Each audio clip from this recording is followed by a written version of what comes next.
bigger than McDonald's conglomerate. The doctor says something's wrong with it. My birth certificate say this kid's dick size is unproportionate to his body. That dick is godly. After sex with any chick, she'll go wobbly. Come on baby, meet me in the lobby. With my pants down, trying to get you to go. Bobby downtown, hit the sound. It's the Witz with that clown found. Got a big. So we're gonna start today's video in where the car truly shines, which is in the back seats, as you guys can see. I'm gonna be covering my top favorite features and the things I really truly like about this car, and some of the cons about it. So I will not be covering every single feature that this car has, because then this video is going to be like over 20 minutes long, over 30 minutes probably. So if you guys want to see if you guys want to see what the car truly offers, I will be linking 2 videos down in the description below, so you guys can check it out after this video. So full disclaimer, if this video sucks, I do apologize, because this is my first time doing an ownership review on any of my cars.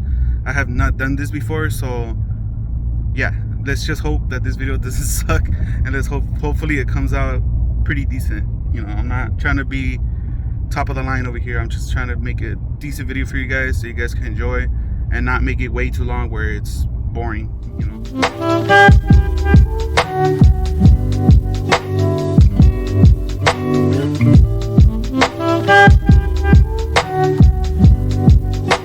That was a pretty fun ride.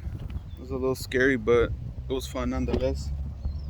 So we reached our filming location. It's a fun little spot that I like to come to.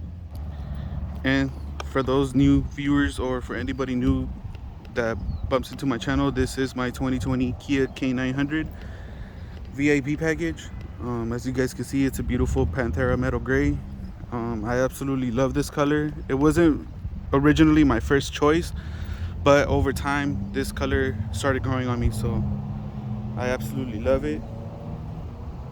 And one of the main key features that I really truly love about this model is how much inspiration they got from Mercedes-Benz. In my opinion, I think it looks like a Benji, poor man's Benji, but it's just the attention to detail and just the features and everything, to the tail lights, to the logos. It's just so amazing. And yes, as you guys can see, my Kia logo, this logo specifically is only exclusive for the K900. No other Kia has this logo, and now, especially now since they updated their logo, no other Kia is gonna have the same logo ever again. So your reverse light is down there. I know you guys would expect it to be right here, but no, your reverse light is actually down there in the center, and that's another feature that I truly love about this car. It just differs it from any other car out there. So, you know, from the curves to just the overall styling of it, it's just so awesome. And guys, hold on, let me turn my head around because it's too freaking hot out here. Alright guys, so like I mentioned before, I'm not going to be covering all the specifics about this car. So again, if you guys want to know every single little feature about this car, I will be linking 2 videos down below in the description. The main questions: what made me go for this model, and was it truly worth it? So as you guys know, this is my 1-year anniversary with my Kia. So I've heard this question here and there, not too often, but for people who ask me, or people who know about this model, not a lot of people know about it. They ask me, so what made you want to get this model in particular? And that will have to be the fact that nobody really knows about this car, and the fact that it's so rare and so unique. That's what made me truly go after this model. The challenge it took me to try to find this particular model, it took me quite a bit. Not as long as other people looking for like per se classics and stuff, where they spend years looking for the one. But it took me about 2 months to get this model. Again, it's not the exact model that I wanted. Like the color and the interior color is not the one that I wanted, but it was my second best choice.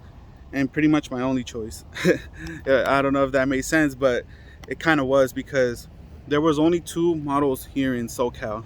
It was this one, and there was another one going up north towards San Jose. That one was the base premium model, which didn't include the VIP package, and then there was this one, which did include it. So therefore, that's why I went after this one, because two reasons. One, it was locally, and two, it had the VIP package, which was one of the main things that I really wanted to get. So I went to the dealer, I talked to the guy, and here we are today with the car. So, long story short, everything went well, thank God, and everything continues to go well. From a reliability point of view of things to just overall what the car is, everything's been great, thank God. Knock on wood that everything continues that way. And just overall, again, from the reliability point of view of things, the car has been great. It handles pretty amazing, considering that the car is really heavy, and the sheer size and weight of it does hold it back a bit. But overall, it has been doing great. As you guys know, for those of you who are subscribed to the channel, you guys know that I do take my car up to the canyons, put my foot down and all that good stuff, go to Mexico in it. But I know there's going to be some of you guys saying, well, how does this compare to the Stinger? And honestly, there are some key differences between the both cars. One, the overall size and weight, like I said, and second, the Stinger comes in the rear wheel drive option. So, oh shit, we got security coming up. All right, guys, sorry about that. Security just pulled up on me right now. But anyways, like I was saying, there are a lot of differences between this one and the Stinger. And the way I like to put it is, the Stinger is pretty much for doing all that hoonigan stuff, all the fun stuff. And pretty much this one is just for like a VIP build or like a stand slick sort of thing. The way it is, just maybe just drop it an inch or two, maybe bag it. You just don't know. There's plenty of options out there to do all the suspension work and all that good stuff, but for the meantime, I think it looks pretty clean like that, the way it is. So I've been kind of talking about some of the good stuff. So what are some of the cons? Well, like I said, no community, no aftermarket support. Your MPGs says the car is a lot heavier, and all that good stuff. And then since I did add intakes to it, my MPGs went down the hill. Material quality is not as high up there as it should be, per se, with like a Mercedes-Benz or like a Bentley or something like that, something that really is high end. So you have to keep in mind that at the end of the day, this is a Kia. That at the end of the day, you're not gonna have that super high luxury material in it. But just overall,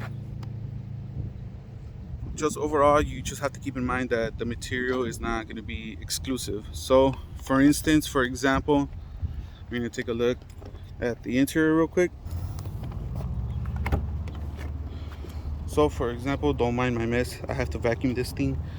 Your driver's seat will be taking a heavy toll with the leather cracking, wrinkling and everything. And then the top thing would be, if you guys can see right there, my B pillar has a tear on it already. It's very unfortunate, but that's the reality of things. So again, the material is not going to be as exclusive as per se Mercedes, Bentley, BMW, and all that good stuff. So you got to keep that in mind. And then pretty much the rest of the little cons and stuff, they're pretty much all features and just little tiny things that are not up to my taste. So right now that we're outside again, my sunroof, I think my sunroof is really bland. I think it's simple. I think it's way too small for this car. I personally feel like this car should have deserved a panoramic sunroof, but again, it's just one of those things that you just kind of have to live with and just face reality that it didn't come with one. The start stop feature, so what I mean by that is when you pull up to a red light, pull up to a stop sign, and then you come to a complete stop, the car will shut off on you. It's to quote unquote save gas, but it doesn't really benefit you at all. It's only going to hurt your pockets in the long run. And it's another feature that that's the main feature that I truly dislike, not just on my car, but on any new model whatsoever. Pretty much all brand new cars have this, and there's no way around it. You just have to press that little button to not make the car turn off, and that's pretty much it. I mean, like I said, most of the cons with this car, it's all either features and just little dislikes that are just based on opinions. You know, like my sunroof, the start-stop feature, my pedals, they don't have the aluminum covers like the Stinger does. My center rearview mirror, it's out of style. It has the thick borders around it. You know, just little things like that. So coming to cons, there's not a whole lot with this car, in my opinion. But I know there's gonna be some other people that are like, oh well, I don't like the stainless steel grille. I don't like that it has chrome all around. I don't like the wheels that it comes with. You know, it's things that you could change. Things that if you truly don't like it, you can either plastic dip it, wrap it, change the rims, change your wheels, all that good stuff. So like I said, cons could come in a whole lot of variety of ways. So, but just overall, my experience and my opinions, I think the car is amazing. I think it's great. It handles pretty smoothly when you're out on the road, per se in the canyons or just in the freeway in general. It eats up all the cracks, all the bumps, potholes. Somewhat. You can still feel it, but nonetheless, it rides really smooth, and that's another thing that I really do love about this. Oh, there's one more thing: the paint. So I know with the Stinger that the paint is one of the major flaws that the car comes with, but honestly, with this car, if you guys take a look at it, there's not a whole lot of like paint chips or anything with it. I'm trying to, you know, show you guys that Kia actually outdid themselves with this model, and honestly, there's not. I'm pretty sure it has a rock chip here and there, but not that I've seen. Not any that I've seen that are really major, where it digs into like the clear coat and the paint, like the bare metal or whatever.